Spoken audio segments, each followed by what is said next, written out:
Hello everybody, welcome back to my channel. I'm Becca and today we are venturing out on a field trip. We have not been out of the house to do plant stuff in a really long time. So I'm here at my local plant store, Vintage Hill, and I'm really excited to just check out what they have. I'm not planning on buying anything, but of course if there's something that catches my eye, I might. But generally I'm just coming to visit with them and just look at what's for sale these days in the plant world. Just, you know, just for fun and to spend some time in a warm space because it has been a little chilly lately.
It's the next day and we are home, obviously.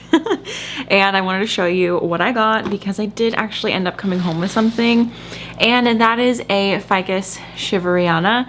I'm like so excited about this. I have just fallen back in love with ficus. Putting them outside in the summer just brings so much beautiful new growth, and I have found them to be pretty easy plants nowadays, and they were one of the first genuses that I sort of gravitated towards, and I find myself kind of going back to my roots, going back to them. So this is a really, really cool one. I picked this one specifically because it has some nice red in it.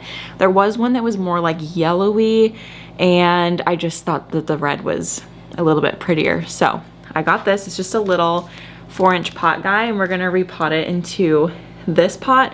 Is a lot bigger than I would normally do, but when I actually potted my other ficus into like really big pots, they have done so good, and I think it's because it stays moist for a bit longer, and they're still terracotta, so it, like, I don't know, I feel like there's still plenty of like water wicking, but it's not so much that the plant is like drying out super fast, you know what I mean? I think that was always my problem with ficus. And then Jeff gave me this is a bromeliad, and it's one where, well, I guess all bromeliad, you kind of just like put water down the center, and you can also water the soil, but like it's more important to have it down the center. So he was telling me about this and asked if I wanted one, and I was like, sure, I'll give it a try. And apparently like next summer I can put it outside in full sun. So I'm excited about this. It'll be fun to put this in the greenhouse. Like, I can't wait to put more stuff like this in the greenhouse and like experiment with it. He said it is probably gonna get really big, so we're gonna repot this one too. I need to find a pot for it because it needs to be in like some pretty chunky soil. So I'm probably gonna do the De La Tank's cactus, or not De La Tank's cactus, the Tank's Green Stuff cactus mix. And then I saw this pot. If you know me, you know that I love mushrooms, and they just have the most beautiful pottery at Vintage Hill. So I had to get this. It's a cash po, so there's no hole in the bottom. I will probably eventually put a hole in it just because I like having holes in my pottery. Like, this would be pretty if I wasn't potting it into the other pot, but we'll see. I'll find a use for it for sure. Did I need another pot? No, but it's beautiful and I'm happy to sacrifice a different pot so that I can have this one. We're just doing a casual repot on my kitchen counter. This is just kind of what plant chores looks like these days. I'm of course repotting this ficus into the De La Tank's houseplant mix. And this mix is great because you can use it on any houseplant. I've used it on all of my houseplants in my house. I have lots of different genuses, lots of different plants with different needs, and they're all really happy in it. And it just makes it really easy to have a streamlined system where I've got one type of soil for all of my plants. It just makes my life significantly easier to just not even have to think about it and not have to have all the different ingredients, find a place to store all of those ingredients. I can just scoop the soil that's pre-made out of the bag and into the pot. It is made with cocoa chips, pumice, and compost from Tank's Green Stuff. Their compost that they make in their big windrows. And then it also comes pre-fertilized with the Tank's Super Mix organic fertilizer, which is great because it gives the plant a little bit of an additional boost. Super light and airy and perfect for so many different types of plants. So if you're interested in this, I always have it linked in my description box. I have a little coupon code too. And then it is also available at certain retailers in Arizona, North Carolina, and Missouri. We are working on getting it in more places. So if you would like a local retailer to carry our soil, let me know and we will reach out.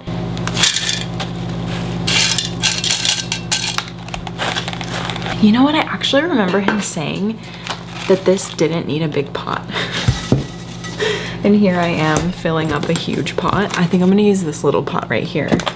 He basically said it just needed to be heavy enough to hold it up. So with this being a little bit of a thicker pot, I think this is gonna be the right choice, although it is still pretty top heavy, so I don't know. This is going to live with my cactus for the season. Hopefully they will be going out to the greenhouse very soon and we will see it grow and change, and I'm really excited. Thank you guys very much for watching this video and hanging out with me, going on our first field trip in a while. I love doing little field trips and checking out what all of the shops have to offer. So if you liked this video, make sure you give it a like. Share my channel with a planty friend if you want to share the planty love. And I will see you guys in a video very soon. Actually, 1 week from now, next Tuesday. All right, bye.